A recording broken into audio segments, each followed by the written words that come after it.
Morning. Something a little bit different today. I thought I'd show you some photos that I took in the garden. Being as the last few weeks of me being out, I haven't done too well. I thought I'd practice a little bit more in the garden rather than just lose all my kind of motivation of going out and getting nothing. I can always sit in the garden and drink beer with the camera. So I'll show you around my garden a little bit. I'm guessing this is kind of the view that I take most of my photos from, this chair here. The reason why I can still get pretty close to the bird feeders and still be comfy. We've got this little pond here. It's more of a water feature than the pond really, but we do have a couple of fish in it. We did have about 7, but for some reason, when I cleaned the pool out a couple of months ago, they were all gone. I think a heron or something had got them, because we do have herons flying over and in the trees sometimes. So I've put like a little bit of a netting frame over it, and we've bought a couple more fish.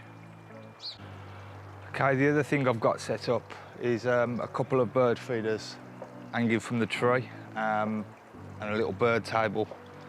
Got another bird feeder here and a little bird bath. The reason I've kind of got some over this side, it kind of gives me a little bit more flexibility if the sun's in the wrong place over here. Gives me somewhere else to shoot really.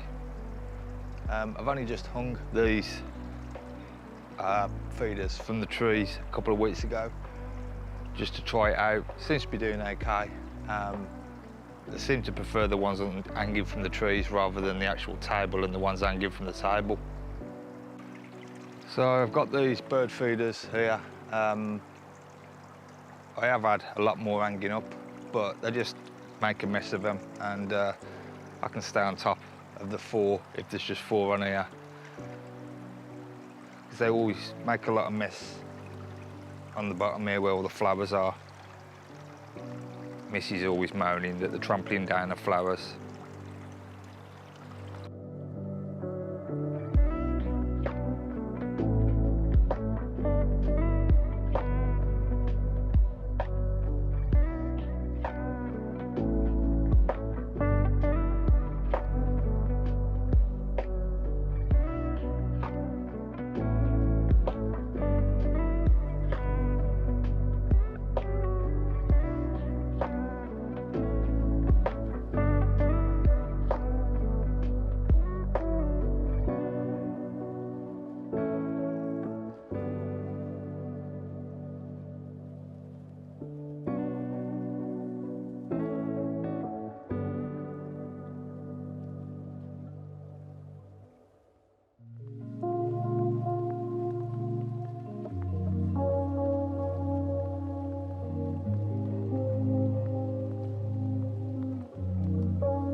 This big tree here used to be, well, still is, a willow tree, but it got that big, it was going over next door neighbour's garden and dropping leaves all into their pond. They've got like a big carp pond, so they asked if they could cut it down or cut it back, and I agreed because it was huge and the amount of mess it was leaving all over the floor on the grass was just a joke. So I was happy to have it cut back. But about a year after it was cut back, it just, for some reason, it just died. I'm not too bothered about it, if I'm honest, because it stops me having to clean up all the mess. The garden's big enough as it is without having to constantly get up willow tree leaves and branches that fall off the trees.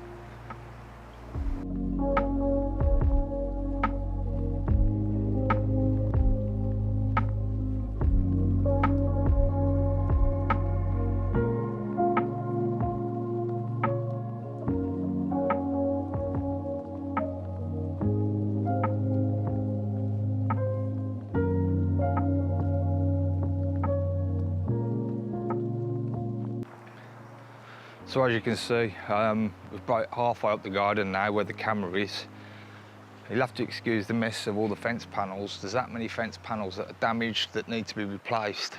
But because the garden's so big, I think there's about, I've never counted them, but I'm guessing around 50 fence panels per side all the way up the top. So yeah, until they fall down and collapse, I'll just put up with them. Try to spend the money on something else. Don't get me started on this part of the garden. It's the Missy's greenhouse and where she grows some of her vegetables. It's a complete mess and I'm always telling her to tidy it up, but she don't listen. So yeah, it annoys me, this part of the garden does. It's just really messy, and you know, greenhouse needs a bit of replacing really. Some of the glass is all broke and could do with new sheds, but as I said, I'd rather spend my money on camera stuff or going on holiday. These bushes here, we've got a wren in there somewhere. It's I see the wren around here a hell of a lot. I don't see him down the bottom of the garden. I've had a couple of shots of him up here, but I don't really come up this side of the garden that much, to be honest. I stay down the bottom. So this is like the second part of the garden. Again, another greenhouse for the missus. She lives in there more or less. And then behind the greenhouse, we've got like probably, I don't know, another 40 foot. And then he backs onto the next door neighbour's, well, the garden behind us.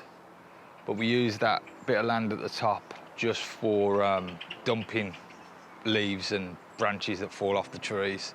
And then every bonfire night, we give it a bit of a clean out at the top, clean it all down so it's like there's no mess up there, ready to throw more crap on for the rest of the year.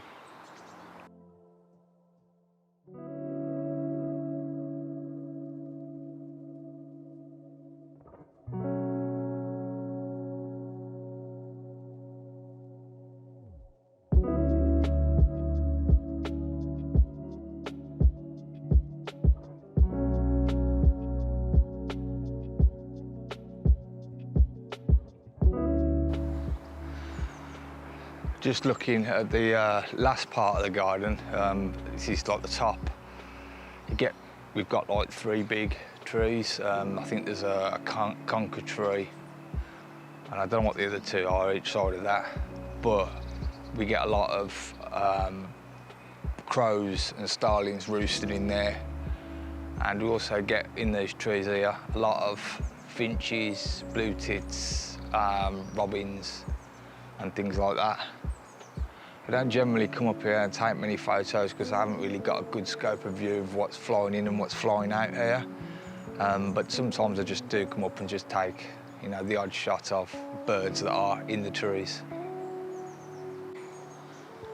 This tree here, it's about 2 gardens down, but it's quite a high tree and it makes for some good shots. Get a lot of the pigeons and the crows and the parakeets landing on there sometimes. I've even had a heron on there. So that makes some kind of good shots with, you know, kind of nothing in the background. So I do take a lot of shots from that tree. Not from the tree, I take a lot of shots of the tree and whatever's in it.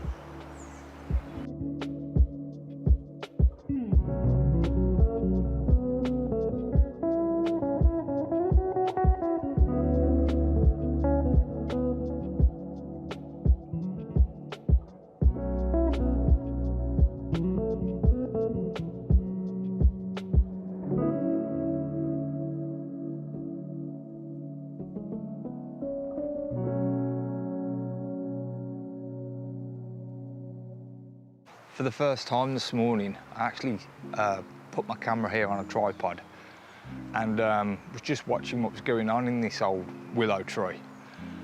And I was quite surprised on what was here. There was long-tailed tits, a goldcrest cane, and also a couple of nuthatches, which I've never seen in the garden before. So that was quite a bit of a nice surprise. So I might spend a bit more time waiting underneath this tree to see what turns up.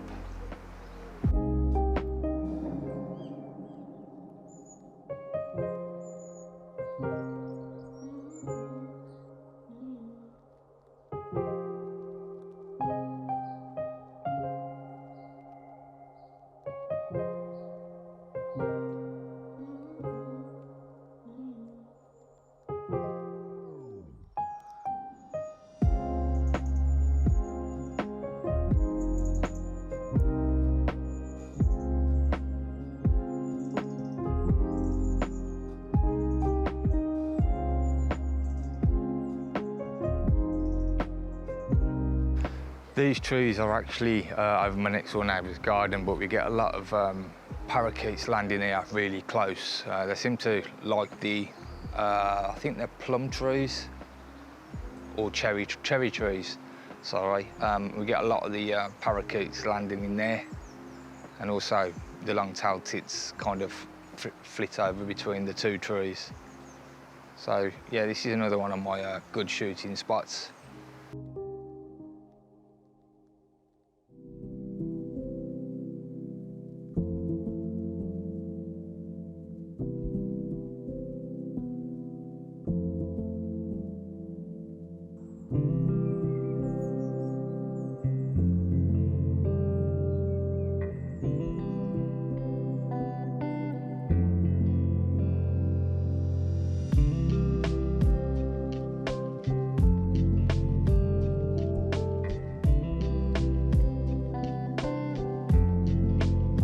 So that's about it really. I generally just sit here or sit on the swing with the camera in my hand, waiting for something to happen. We also get house martins flying between the houses and across quite a lot, but I'm kind of limited to the amount of view I've got before they come out and kind of go around the tree. So, and they're that fast anyway, I just struggle with the house martins here, even though I've tried many times and failed. I think that is about it. I've just showed you a quick look around my garden. As I've said, I'll have to excuse the mess of the fence panels. They really need doing behind me, as you can see. I might get my son to repaint them, see if I can get another year or two out of them. And I don't know, I'm guessing I'm gonna have to replace some of these panels very soon, but I'm reluctant to do so. I don't like spending money on objects that are no use, if you know what I mean. Well, they've got use to stop. We'll have to have the partition between houses, but they don't really have a use where I can use them. The other thing I get a lot of shots of here are crows and pigeons flying over, magpies. Yeah, so generally I can always come into my garden and get some photos of some birds. Even though today the temperature, looking at the clock on the wall, is showing 26 in the shade. So there's not really a lot flying around at the moment. So that's it. I thought I'd show you something different and where I get some of my bird photos in the garden. So I'll just show you some of the ones I've took over the last few weeks, and then some I've took probably over the last year or two.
Thanks for watching. Until next time.